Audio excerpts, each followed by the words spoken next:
Okay, so I'm gonna start up a little programming series, just a little programming freestyle. I got some requests from a couple of junior coaches that I was talking to about how they'd like to see the process of um, writing a program from scratch. So one of the ideas that I got was or scenarios, if you will, case study is a collegiate track and field team. They are starting the off-season programming, sprints and hurdles specifically. So I'm going to walk through how I would write a program for a collegiate track and field team from scratch, and hopefully make it quick, so you guys can just see the process and hopefully take a few things from it. So in terms of experience, I worked with track and field, the UCLA track and field team, sprints, hurdles, jumps, and vertical and horizontal jumps for 7 years, 6.5 years while I was at UCLA. So this was a really interesting case study because I have quite a bit of experience in it. Wrote a lot of iterations of off-season programming, some that was really good that I thought, some that was really, really poor. Had a lot of coaches as well, so there was a lot of collaboration in between the sport coach and the different event coaches, and me as a strength conditioning coach. So let's start from the top right here. Let's just outline some criteria for this case study. We have general physical preparation. This phase is going to be about 4 to 6 weeks. The longer that I can make the general preparation phase, the better, I believe. I've had better experience anecdotally with longer preparation periods because there's a slower ramp up into intensity, and the coaches aren't rushed. The sport coaches aren't rushed to get their athletes in spikes or not in spikes, but to sprinting really, really high volumes. So there's a better intermingling or meshing of the weight room stimulus and the stimulus out on the track. That's just in my experience. So I would like this to be 6 weeks, but we'll give it a range of 4 to 6 weeks here. And when I put together the program, we can show how we progress from week 6 or however it be, and then work backwards from there. So let's talk about our objectives for a general physical preparation phase or general preparation phase. Terminology aside, I know everything that we do in the weight room when it comes to sports performance is going to be general preparation, but for the sake of track and field, because there is a clear season that we're trying to peak for, I like using the terms general preparation, specific preparation, or special preparation, and then competition. Obviously, the track and field season is very long, so it's going to be a large competitive season, and you're probably going to have to rotate through various stages or various training stimuli.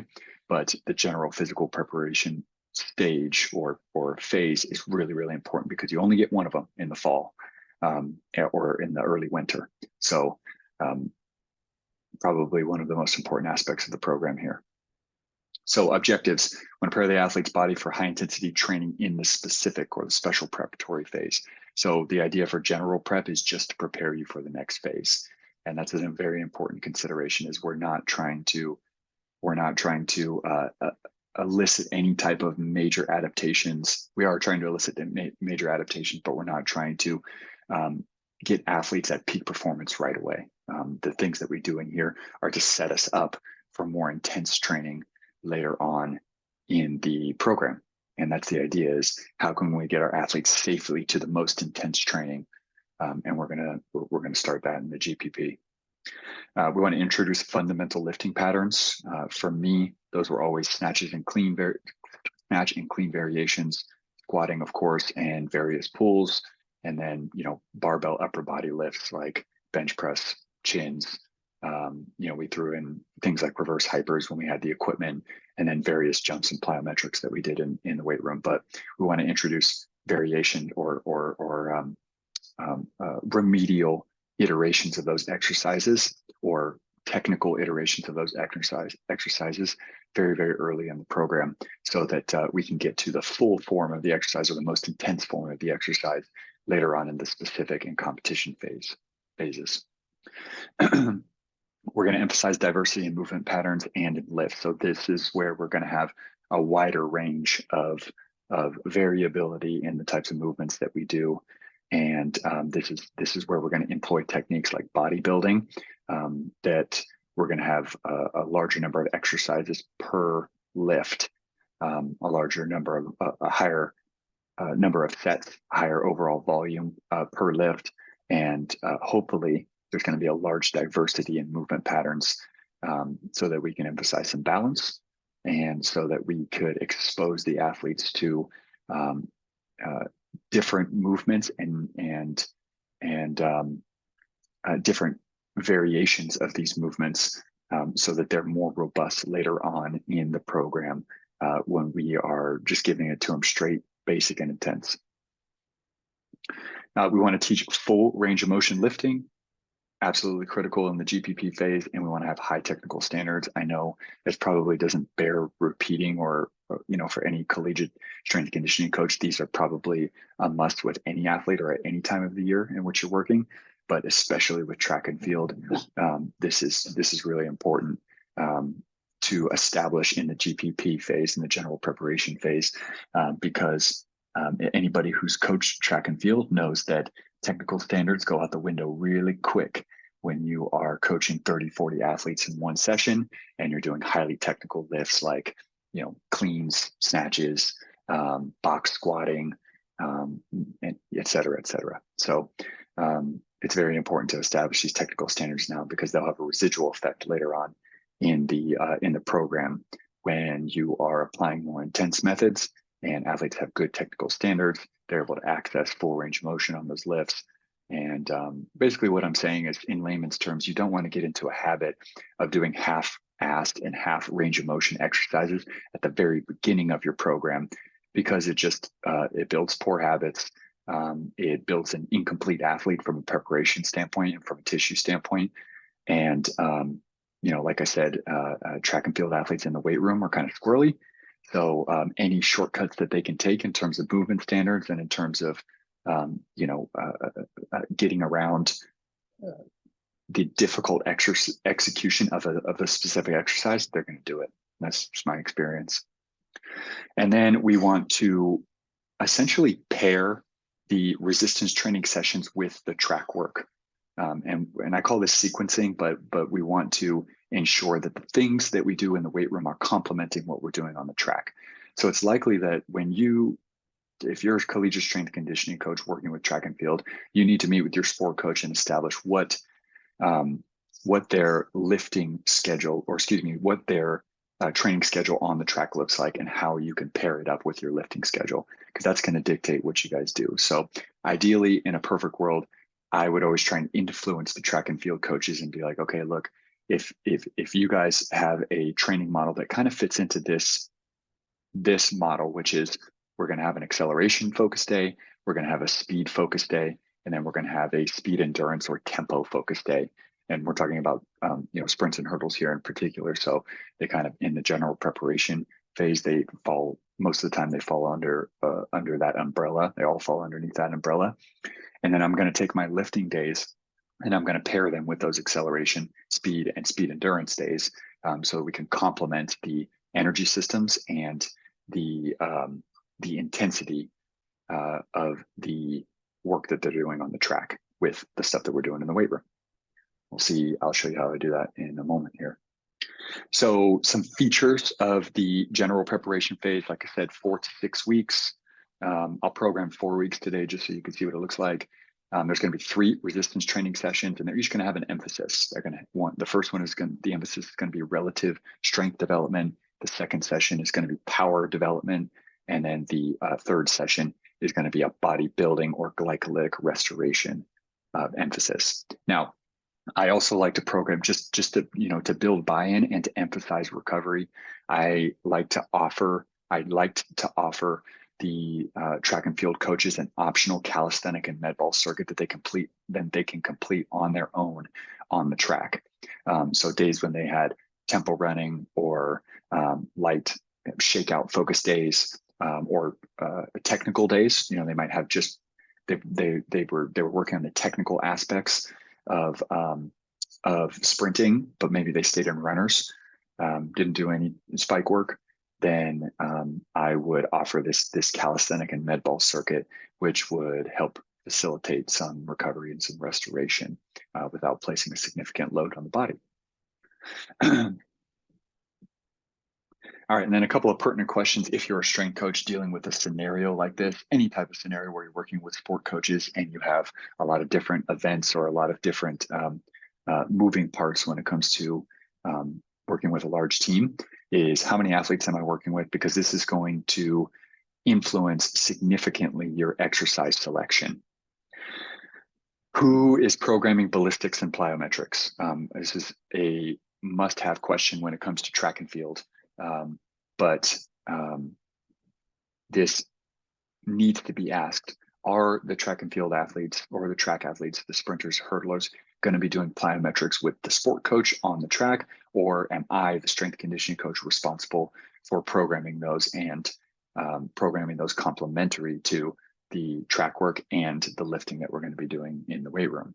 So this responsibility has to fall on somebody, and it has to be very clearly communicated who is going to program these things. Most of the time, in my situations, I was working with vertical and horizontal jumpers, and the sport coach would take care of the plyometric aspect of the program. So it was very easy for me because the athletes stepped into the weight room and all I had to focus on was essentially Olympic weightlifting exercises, static lifts, and then auxiliary or bodybuilding type exercises. So it made my job very, very easy. Now things get a lot more complicated when you throw in the plyometric aspect, because there's a distinct element of load management that has to go on.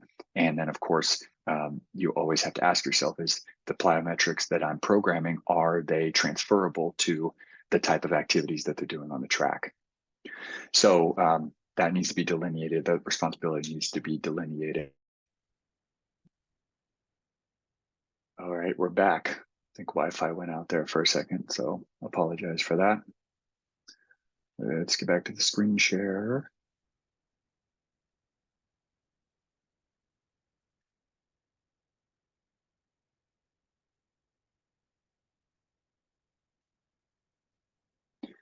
All right. Okay. So we talked about pertinent questions. Last pertinent question: how much recovery between your high intensity lifting? Now, this goes back to the organization of the training week with the sport coaches. When are they doing their high intensity days on the track, and when and low intensity days, of course? How much recovery are they programming in between, and when are they going to be in the weight room to be able to do these things? I think it's important that as much as possible, the strength conditioning coach tries to influence what days the lifting is going to occur on. And in my the best results that I've ever achieved, and the best experience that the athletes had, were the days in which they performed their acceleration work and their speed work. They went to the weight room directly afterwards. Now, a lot of times in the off season, especially in the GPP phase on the track, they're going to be worn out a little bit. Volumes might be significantly higher than they're used to, and they may need a little bit of recovery in between, and that's okay. Their performance may not be very high, but we have to understand that the things that we're programming in the weight room are not meant to achieve maximal or the highest intensities yet. So we have to have that inbuilt that inbuilt safety mechanism, if you will. But the best results you'll get, in my opinion, are the ones in which you have an acceleration day, and then the athletes will go into the weight room directly afterwards and complete a lift. Then they'll recover a couple of days. Then they'll do their speed focus days. And then on that same day, they'll come into the weight room and they'll execute a power focus lift.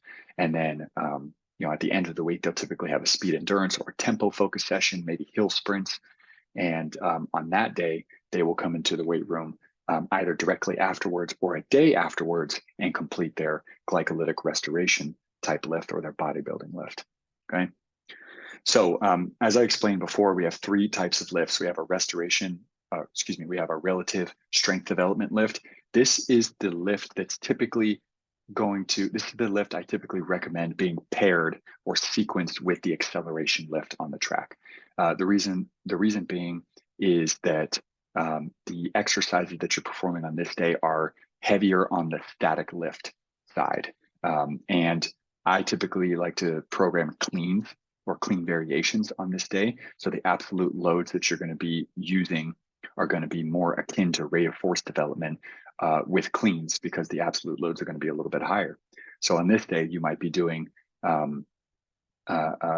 single effort, maximal effort jumps, clean derivatives, clean variations, and then static lifts like full range of motion back squatting or front squatting, and then bench presses. So the overall load on the athlete on this day, the absolute load on the athlete on this day is going to be a lot higher and more, it's going to be paired better with an acceleration day in which static lifts in particular and Olympic weightlifting variations are going to transfer over to the exercises that they're doing on the, over to the sprint work that they're doing on this day a little bit better.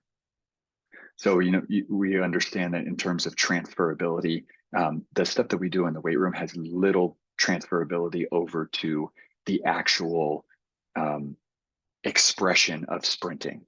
The ground contact times are too fast and the forces on the body are too high. But in the start and the early acceleration phase, that's when the things that we do in the weight room, static lifts, Olympic weightlifting derivatives, predominantly, those will have some type of transfer over to the performance on the track. The ground contacts are longer. The ability to express force is a little bit less time dependent, and strength or absolute strength, relative strength, is a little bit more of a factor in those phases of the sprint. Hope that makes sense. So then our second type of lift is power development. And these lifts, this is where I'm trying to get to. If we talked about into our specific preparation phase, I'm trying to get to ballistic lifting in this type of day right here. So working backwards from that, we will have some static lifts on this day, but the static lifts or the weightlifting derivatives are going to be more snatch focused. So we could have a little bit higher bar speeds, and the static lifts are going to be designed to bring us towards the ballistic lifts that are going to come later on down the road. And then overall, the lifts on this day are going to be more focused on, if we're talking about force velocity curve, right in the middle of that force velocity curve between velocity on one end and force on the other end. But there, typically, I have one lifting day in which the intent is the slower, grindier lifts, and then on this day, the lift focus is a little bit more velocity based and punchy. If you have the technology, this might be a good day to start implementing velocity based training right away, so that you can use that as a driver of the adaptation that you're looking for. And then we have our bodybuilding or our glycolytic restoration. I think this is a massively underrated day, and this is something that I picked up from a very well-respected individual in the field and a massive mentor of mine, Coach Boo Schexnader. But the premise is that if we're working with athletes who put a premium on speed and power, we have to facilitate recovery in a different way than athletes who are who rely on maybe repeated sprint ability, maybe more aerobic development, and athletes who are of a different muscle fiber makeup than sprint, hurdle, and jump athletes, track and field athletes, essentially. The sprint and hurdle athletes, the pinnacle of performance is, from an energy system standpoint, is completely anaerobic, and from a performance and coordination standpoint requires the maximum level of output from their type 2 fast twitch motor fibers, but also from their nervous system. So we have to facilitate that in our recovery as well. Aerobic development, zone 2 training, things that you might do with other athletes, I guess more voluminous training, may not be appropriate here because of their propensity to degrade the muscle fiber qualities that come with extremely fast sprinting and jumping.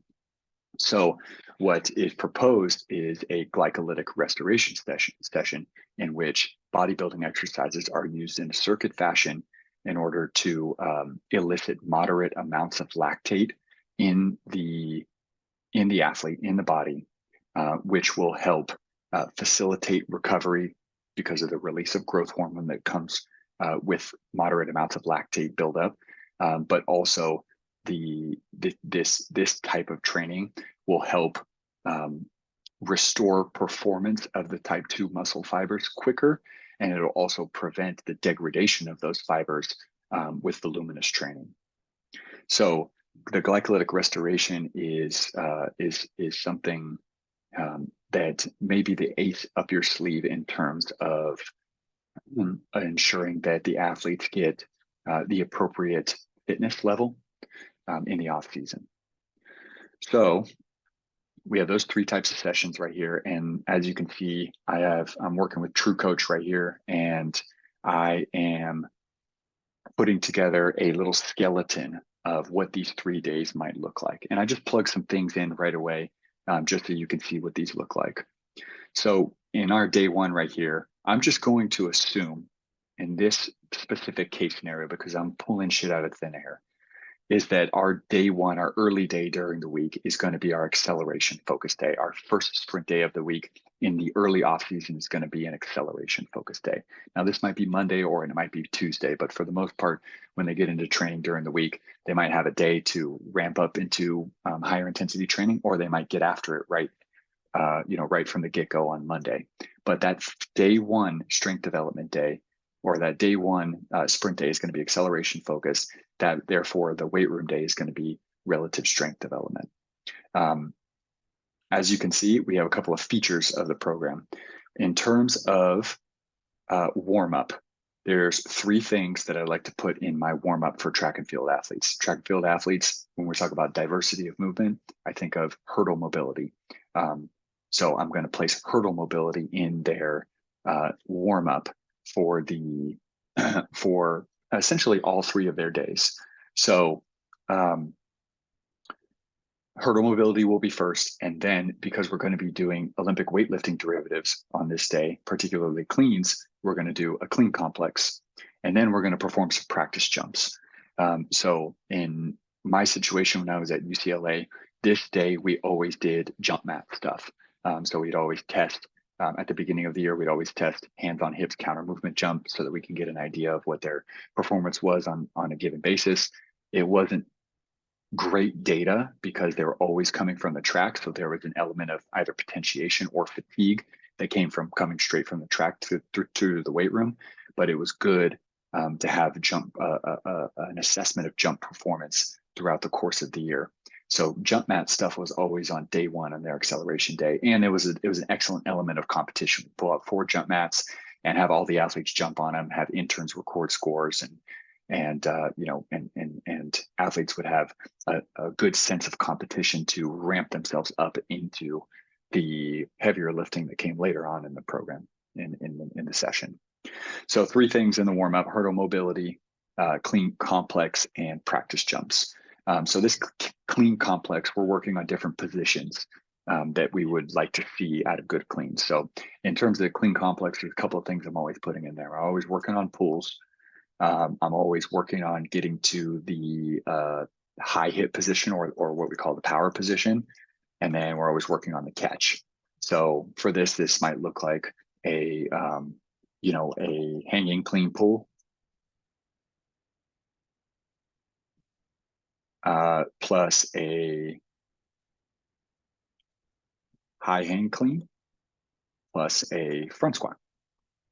And then we would do 3 plus 3 plus 3. So we would do, 3 hanging clean pulls. They would start at the hip, they'd work their way down to the shin, do your clean pulls from there to work on your positions, and keeping the bar tight to the body, foot pressure, all that good stuff. Then they would do high hang cleans from the, either mid thigh or above, working on flipping the shirt, getting the elbows through quick. And then they would add 3 front squats on top of that so that they could get a good catch position, work on shifting their feet, And then of course, catching the bar where it needs to be. You can't do a front squat if you hold the bar like this. You have to have the bar up on the, on the appropriate receiving position in order for you to get a good front squat in. So it was technical teaching as well. And then in terms of practice jumps, we might do, 3 to 5 jump mat jumps. This could also look like, broad jumps for distance in the early off season, single effort broad jumps. But what I'm emphasizing here is that because it's an acceleration day, then maybe the jumps are going to be more focused on deeper joint angles, maximal efforts, less reactive and a little bit more strength focused, or a little bit more, power focused, rather than elastic focused, rather than reactive off the ground. And they were lower in volume, essentially. Okay, so in terms of jumps, that's what we're going to program first right there, because it is an acceleration day. So let's do some type of horizontal maximal effort, single effort jump. And this might look like broad jumps. Okay, now in terms of volume, I'm always going to start out with 12 to 15 efforts. Start out with 12 to 15 efforts, and then we could build our volume from there. Now, in terms of volume, we're talking about from week to week, an increase of no more than 20%, 10% probably being the sweet spot. So if we're going to go 12 jumps in week 1, then 14 in week 2, 16 in week 3, it doesn't always have to go up in a linear fashion. We can make the exercise more complex or more intense by adding, different derivatives to the exercise. We have athletes who are who make jumping look difficult, which with track and field is not always the case. It might be a good idea to add a band resistance for the broad jumps to work hip extension as they go through the range of motion, or it might be valuable in terms of reducing the impact of the broad jump is to add a 6-inch or a 12-inch box out at the end of the landing area. Bringing the ground up to them reduces the impact and might decrease the intensity of the jump, and take out the acceleration phases, the deceleration phase of the movement, which, accepting those forces is always valuable. But if athletes are, if you have a high volume of these jumps in a single session, then it might be valuable to mitigate some of that deceleration. So we'll start with 12 to 15 efforts. That's manageable by all the athletes.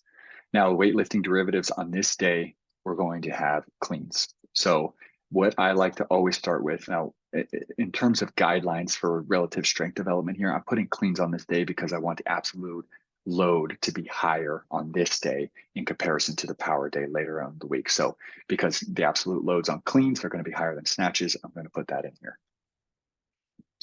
So we are going to do a clean complex, just like we did in the warm-up, but this clean complex is going to be a clean pull plus pin clean. And in this situation right here, because we are keeping intensities low for the most part, percentages low for the most part, if we have 1 repetitions to work off of, and we're building technical skill in the GPP phase right here, then I'm going to program 5 by 3 plus 3. And we can start with warm up. We already did the clean complex with the empty barbell at the beginning of the session as part of our warm up, so we could slap some load and start working here. Now, in terms of volume recommendations, the general recommendation for any type of Olympic weightlifting derivative in the GPP phase is going to be 4 to 6 sets of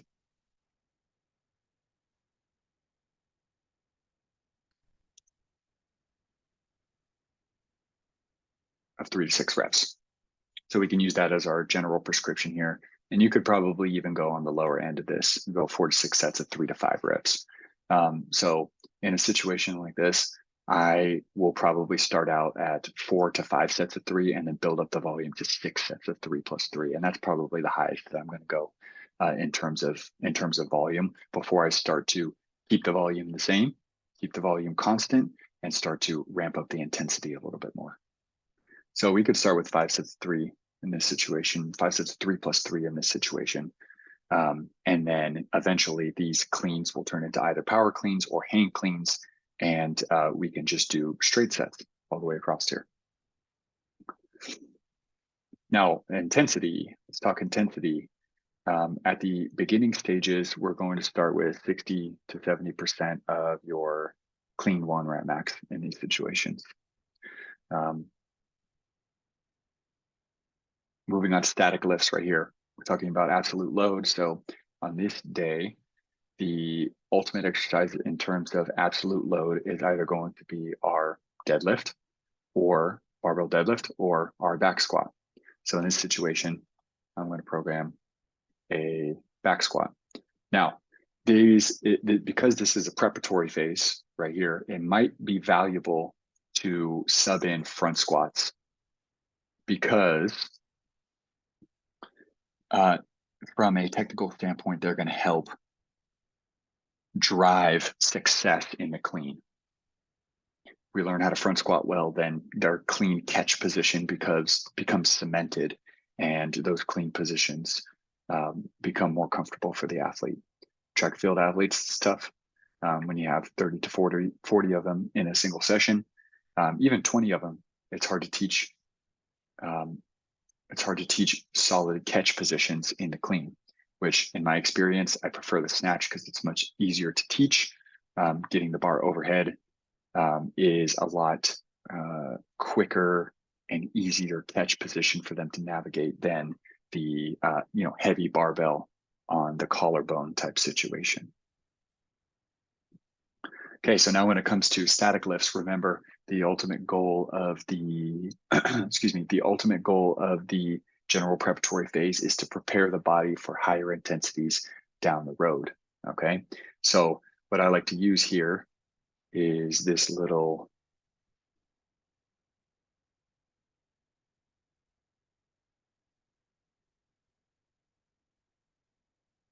resource right here. And we have our weight training unit protocols.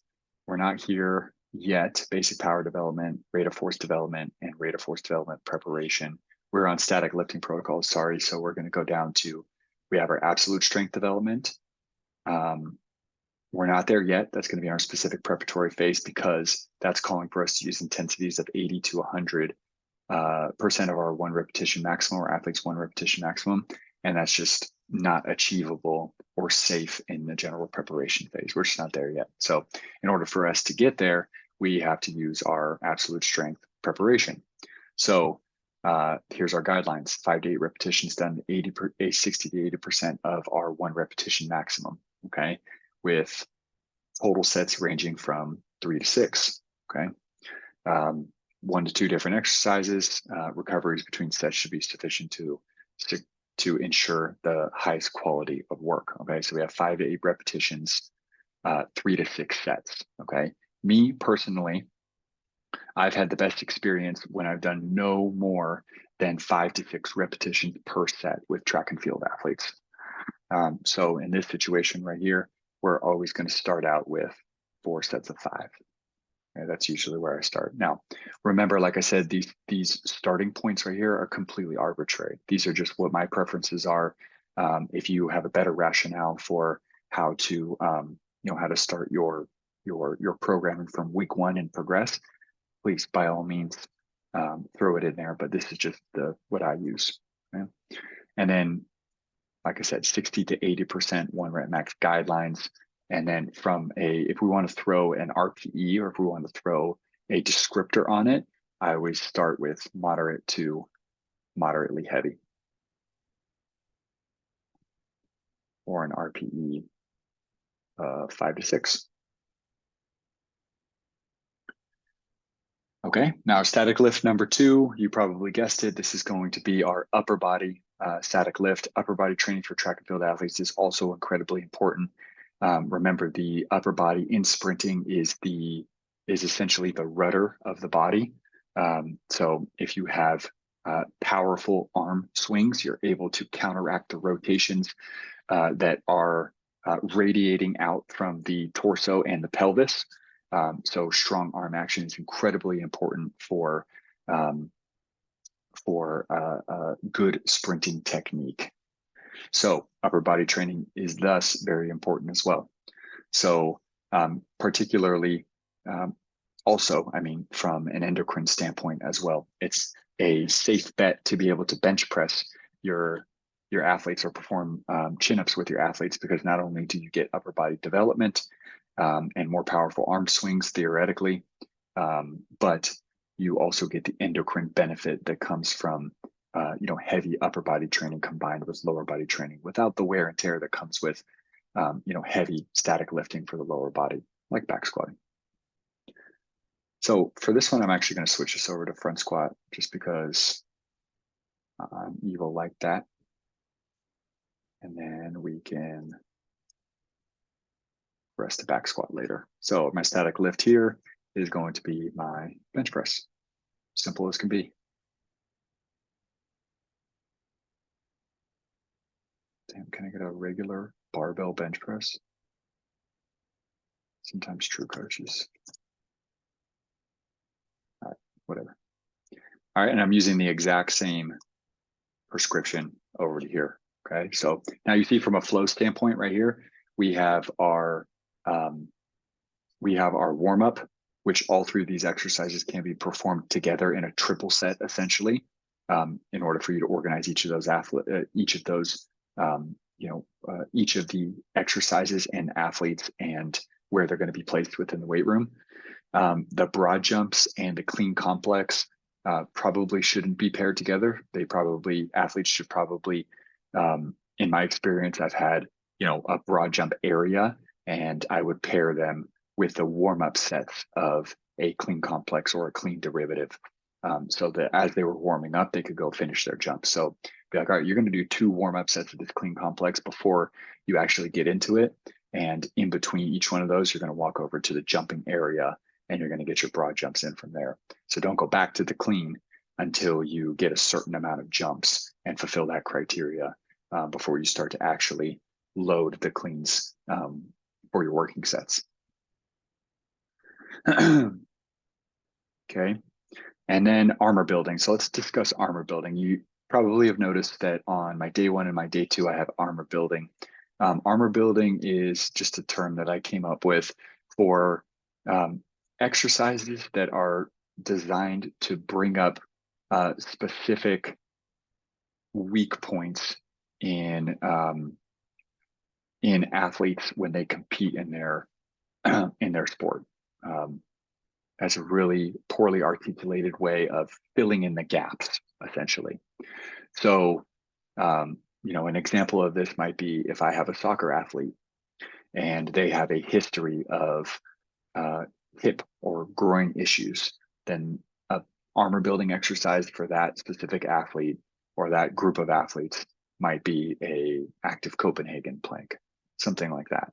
For track and field athletes, this might look like a hamstring development exercise. This might look like seated calf raises. These might look like isometric. These might look like isometric split squats. It doesn't matter necessarily, as long as you have a needs analysis done of the sport and can pick out specific weak points within the architecture of the athlete or the architecture of the team, and you can plug something practical in here to benefit them. So this might involve looking at an injury report, talking to the athletic training staff. That might not be very helpful sometimes. This might just be programming, some type of exercise for all athletes that you can safely assume is going to benefit them and not hurt them. So for an armor building exercise for this specific situation, one that I really like is a seated calf raise. So this will be our first armor building exercise for this day. And I like the seated calf raise because it builds the soleus It builds Achilles resilience. And if you have the machinery, can be loaded quite heavy to elicit some really good strength adaptations in the lower leg. So in terms of the seated calf raise, we might program this for 2 sets of 15 or 2 sets of 10 at moderately heavy. And this can be even supersetted with your barbell bench press at the end. Or 3 sets of 10, my apologies. And this could be programmed with your barbell bench press right here, so that there's some type of system in between for rack assignments and stuff like that. So for example, if I had barbell bench press and I had 3 to 4 athletes per rack, I would have to have a superset. Otherwise, there would be athletes, standing around and making life a little bit more difficult for the athletes that were actually working. I'm just kind of crowding the area. So it would be better if you're bench pressing, you have one spotter, you have one athlete working, and then you have the third athlete performing their seated calf raises, and then you might have the fourth athlete, getting the next load ready if you have 4 athletes to a rack, for example. Okay, so that's day 1 right here. This is a complete day 1. Save that piece. Complete day 1 for the relative strength development for a track and field athlete. Okay, so let's move on to day 2 right here. Now let's talk about our warm-up. Same template. We have our hurdle mobility.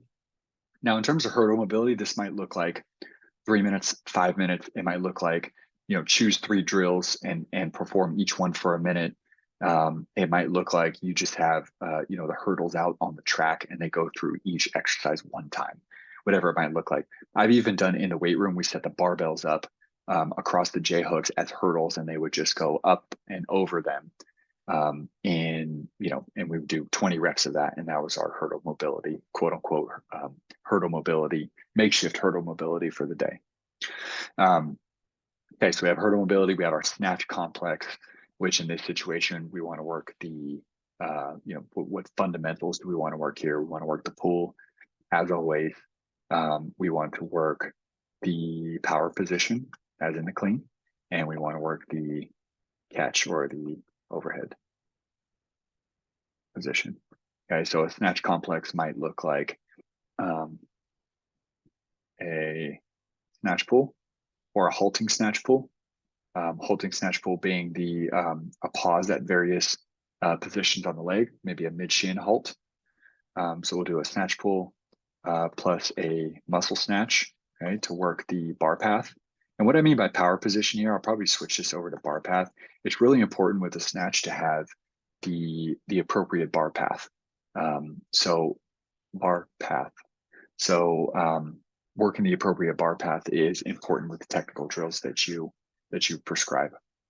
And then after the muscle snatch, we will do our overhead squat.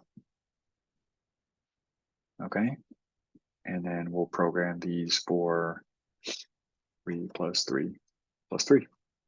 And we could do that for 2 to 3 sets, depending on what your warm up looks like. But having a snatch pull and then a muscle snatch and then an overhead squat for all of your athletes, no matter how good it looks, is probably going to cover all the bases in terms of snatch technical work and preparation, nervous system preparation for the heavier snatches down the road.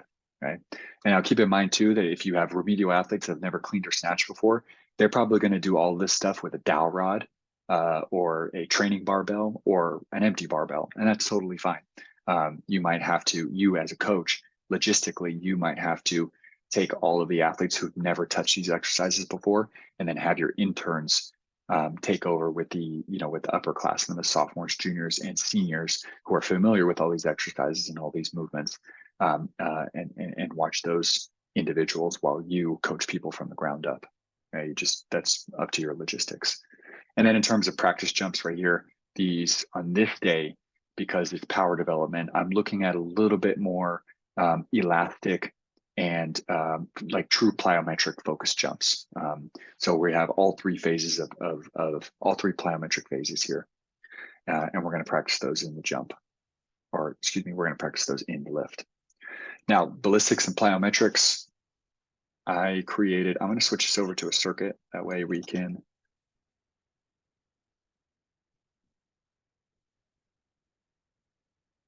forgive me for my typing skills too. I type about 20 words per minute. My wife just absolutely shits on me. Okay, so in terms of ballistics and plyometrics, we're going to perform 2 to 3 sets. Okay, and then we're going to choose 3 exercises here. And there's a couple of things I will always want to prescribe when it comes to plyometrics that are going to transfer over to the technical aspects of sprinting, or the forces that are that the athletes are going to be placed under when they're sprinting. The first, I'm always going to prescribe hop variations. Okay, so we're going to have a hop variation. We're going to have a bound variation. Okay. And remember, the difference between a hop and a bound is a hop is, left leg, left leg, left leg, left leg, or right leg, right leg, right leg, right leg. And a bound is going to be left, right, left, right, left, right. Okay. Or variations of that. You can go left, left, right. You can go left, right, right, whatever it might be. Those combination movements are going to be paramount for track and field athletes, learning how to prepare their foot to hit the ground in the air, learning how to cycle their leg, learning how to interact with the ground appropriately. These exercises are the best for that. Now, in terms of ballistics, when we talk about ballistics, I'm talking about throwing an implement or exerting force against an implement and making it weightless. So in this situation, if you have the space, I think the most appropriate exercise is going to be a med ball scoop toss for height or for distance. I love this exercise. I love this exercise for track and field athletes for coordinating triple flexion and triple extension, and just the expression of force against an external object. And particularly like a med ball scoop toss forward for distance is going to be an excellent transfer exercise, or an excellent specific exercise for acceleration. So we can go forward or backward here.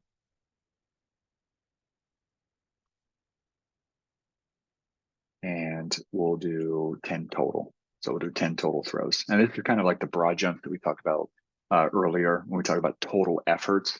I'm going to start with, probably 12 to 15 total efforts. And you can split them up however you want to and build volume from there. But this one is not going to follow the rules. I said perform 2 to 3 sets here, and those are going to be of the hop variation and the bound variation. And the number 3 is not going to follow those rules of 2 to 3 sets. This is going to be 12 to 15 total efforts. So if we're doing 2 to 3 sets, maybe we can do 2 sets of 8, or we can do 3 sets of 5 to meet our criteria for the day. And then our hop variation, our bound variation, I'm being very conservative with the volumes here. I don't want a lot of volume, but I want the exercise to be done with good intent. And this is an opportunity to throw a lot of variation in there. So I put 1 hop variation and 1 bound variation, but if you're looking to meet a specific amount of ground contacts per training session, if we just do 2 sets of this right here, we have 2 sets of 10 each. That's 20 contacts per leg. And then we have bound variation. So that's 20 more contacts. So that's only 40 contacts per leg, for the hop variation, between 1 hop variation and 1 bound variation. When you get into higher ground contacts, 100 to 120 ground contacts here, that's an opportunity for you, especially in the GPP, to throw in more variations of this. So this might look like, left hops, right hops, and then we can do, left, right bounds, or left, left, right, right bounds. We can do lateral bounds for the movement variation. We can do standing triple jumps. All of these different variations are good to throw into the GPP phase, because as I stated before, this piece right here, emphasize diversity in movement patterns and lifts, is of paramount importance to prepare the athletes to build a more robust body for later on in the phases. Okay. All right, and our weightlifting derivative is going to be snatch focused for today. So this one, we're just going to do a hang snatch. We're not going to do anything fancy. We're just going to throw in a hang snatch here. Okay, and this hang snatch is going to be, we're going to start with 4 sets of 4, probably build to like 6 sets of 4. So we build up a significant amount of volume, and then we can start to drop the volume and add intensity. Okay, so we have our hang snatch 4x4. If we look over at our guidelines from the clean complex over here, we'll go 4x4 at 60 to 75%, snatch 1 RM, or you can use a percentage of your clean as well. I've done that as well. As like, okay, if we start to do snatches and cleans, we're going to use our clean 1 RM as our pivot point for both the snatch and the clean, and we're just going to use slightly lower percentages for the snatch variations. So if you're using a clean 1 RM for this, then you might start at 40 to 60% of 1 RM, something like that.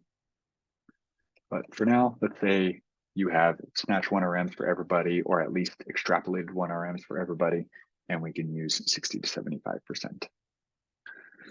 And then our static lift for today is going to be a deadlift. Okay, we're just going to use a straight up barbell deadlift. I like the deadlift on day 2 here for a couple of reasons.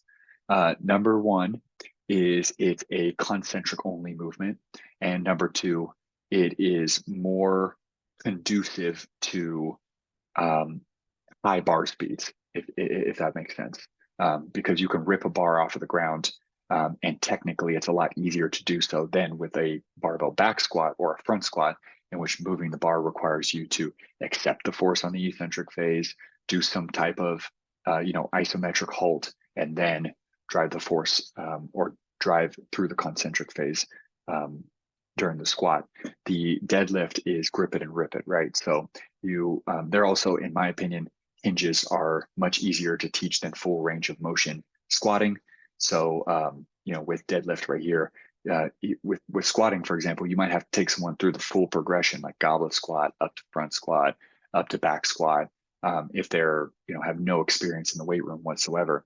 With deadlifts, you can teach them how to barbell RDL, or you can teach them how to barbell deadlift on day 1, really, if they have good kinesthetic awareness and coordination. So I like deadlifts on this day right here. The other reason too is that with the clean complexes, you're going to be doing variations of deadlifting in itself, because you're going to be pulling the barbell from the floor. With the hang snatch, which is more speed, velocity focused and more power focused, we're going to be from the hang. So there's less pulling from the floor. So it might be good to throw deadlifts on this day. That way you can add in that pull from the floor component that requires full range of motion, but it also feeds into other types of movements that you're going to be doing in the phase, like power cleans and RDLs, things like that. So I'm going to throw a deadlift on this day and then use the same guidelines as we talked about before. We're going to go 4 sets of 5. And then we can talk about subs over here and do our barbell RDL sub. Okay, 4x5 at 60, 80%. Our static lift number 2 is going to be our chin up. I think pulls are an excellent test of relative body strength, extremely important for tracking, or not extremely important, but extremely valuable for track and field athletes in terms of upper body strength. And when we talk about the bread and butter of upper body lifting for strength, we have barbell bench presses, chin-ups. Sorry, dogs. Okay, same thing. We'll go 4x5 here, and we'll call this body weight plus. Track and field athletes have the benefit of having really, really good strength to body weight ratios. So it'll, for the most part, it's very easy for them, even female athletes with lower levels of upper body strength, it's very easy to get them to resisted chin-ups and resisted pull-ups right away. Okay.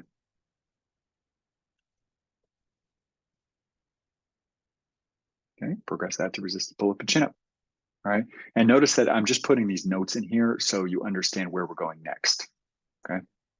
And then for our armor building on this day, this might look like a hip flexor exercise.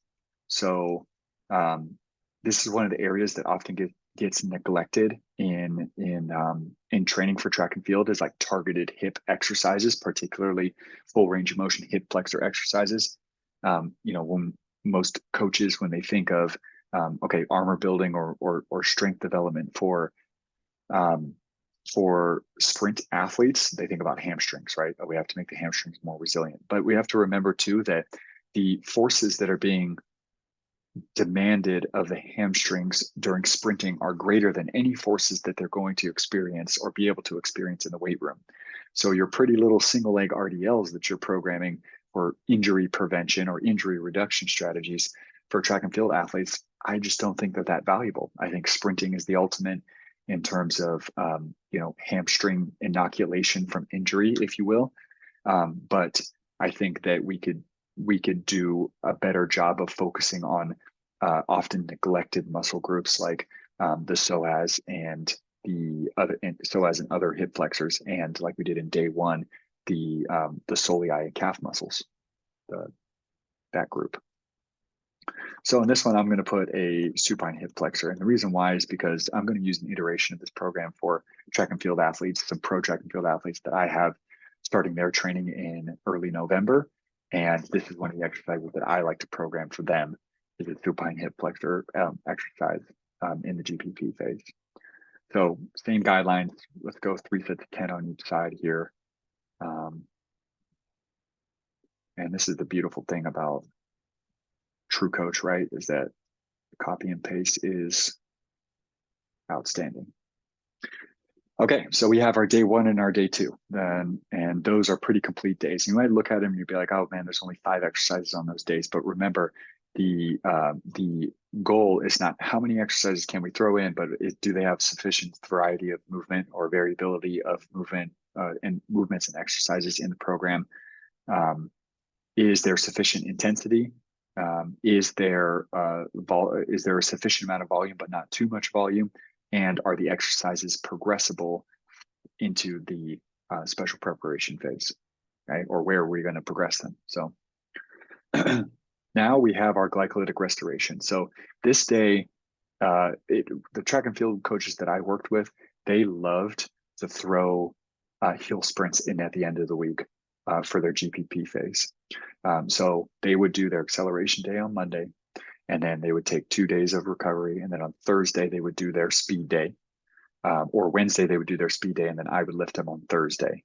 So we would lift on Monday evening and Thursday evening. And then on Friday or Saturday, they would do hill sprints or some version of intensive tempo, basically. And on this day, we would throw in our glycolytic restoration. And the way I sold it to them was, I want you to come into the weight room. I want you to do really light lower body exercise with minimal recoveries. For body balance, basically, we're going to do all unilateral stuff on this day. Nothing heavy, just get a pump in essentially. And then we're going to do a bunch of upper body exercise to make you look good in your track uniform. Okay, so here's just a little bit. And now in terms of warm up, let's start with the warm up here. On this day, I like to throw in targeted mobility. So if I knew what I knew now back then, I would probably throw in some FRC strategies. You could do hurdle mobility on this day, but it might get a little bit monotonous.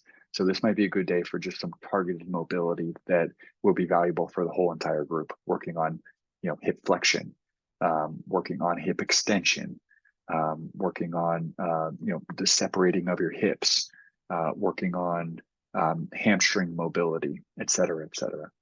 Whatever you deem valuable here. And then, of course, getting the upper body warmed up for the bodybuilding stuff that you're going to be doing later on. Okay. And so here's the guidelines, a little template that I put together right here. We have choose 6 exercises, and we're going to choose 2 lowers, we're going to choose 2 uppers, and we're going to choose 2 torso exercises. And in this situation, the torso exercise, it can even be by 1 torso and by 1 arm exercise. But actually, no, we're going to stick with 2 torsos like I did. Torso. And then we're going to add a circuit. And we're just going to call it arms. Okay.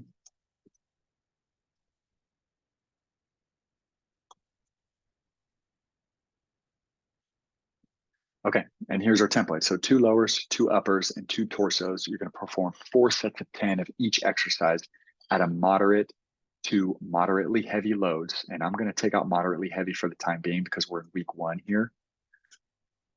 Okay, and we're going to put some limits on the recovery, the rest and recovery in between exercises. And this is what's going to help us facilitate a little bit of that lactate production. It's what's going to help us access glycolysis within the lifting portion so that we can facilitate that glycolytic restoration that I was talking about earlier.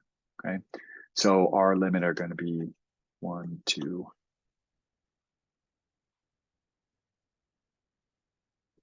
Okay.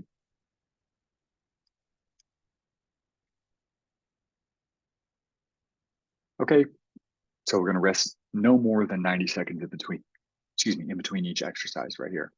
Okay, so let's add this circuit right here on it. Call this the template. And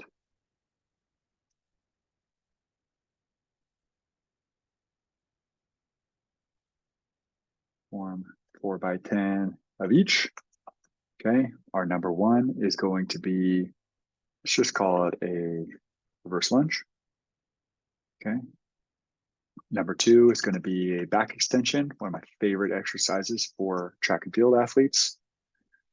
Safe, easy to load, posterior chain builder, and there's many variations, many different ways to load it. So it's an incredibly versatile exercise and one that I love for track and field athletes, a lot more than other exercises like hip thrusts and single leg glute bridges and things like that. I think the back extension is a sick exercise with so many, so much versatility. Okay, so we have our 1 upper, we have we have 2 lowers, we have our upper. Let's do a dumbbell overhead press. Okay, and let's do a dumbbell single arm row so we get that pump. Okay, exercise number 5 is going to be a side bend. Okay, so we can work on lateral flexion. And then exercise number 6. Now we can do a side bend or we can do some type of rotational exercise like Pallof chop, something where we're separating the hips and the shoulders. We want to drive that rotation. Okay? We want to drive that rotation. So I think it's important as track and field athletes that they do lateral flexion exercises and rotational exercises in which they're forced to separate their shoulders and hips and build structures like the obliques, the obliques and the quadratus lumborum. So we can swap out side bend or Pallof chops, and then we can go an anchored reverse crunch or gar hammer raise, something like that. Something neutral spine, or something hip flexion focused, or something rectus abdominis focused. Okay, so that's a pretty sick bodybuilding day right there. That's going to get a good pump out of everything. Let's talk about loading. So we're going to load moderate or an RPE of 5 to 6, no more. Okay, and then we have our strict rest of 1 minute to 1 minute 30 between exercises. Okay, so athletes should be breathing hard. In terms of like subjective feeling during this, athletes should be breathing hard, but they should not be absolutely smoked when it comes time to start the next exercise. If they have to take more rest than 90 seconds, then the load was likely too heavy, or they didn't take enough rest on the first exercise or the first round of exercises. Maybe they only rested 45 seconds or 60 seconds, and the muscular acidosis uh, rose too quickly, and it's coming back to haunt them or bite them later on in the workout. So make sure that the rests are appropriate, but no more than 90 seconds, and make sure the loads are appropriate as well. It's likely that when you get to the end of the week, they've done 3 heavier workouts on the track and 2 heavier workouts in the weight room. They won't have much left in the legs to do things like reverse lunge and back extension. So it's valuable to choose exercises that are going to be low from or they're going to be less cognitively and coordination demanding. Okay, so that's a sample bodybuilding day, and then you can throw arms in at the end for a little reward if you want to. It wouldn't hurt anybody. And that whole entire workout, 4 sets of 6 exercises right there, 24 sets total, is going to take an hour. So that's our bodybuilding day 4. Okay, so we go back through just a little review, and then the next time I hop in here, we can talk about how we progress from week 1 all the way to week 4 or week 6, whatever we decide to do. That way you guys can see what the progressions look like. But that's 3 days of training for a collegiate track and field team in the off season. Let me know what you think. Ask me any questions that you need to, and put some feedback and ideas in the comments so that I can keep doing this and keep getting better at this in the future. Sorry it was a little longer than I expected though, but the freestyle happens that way.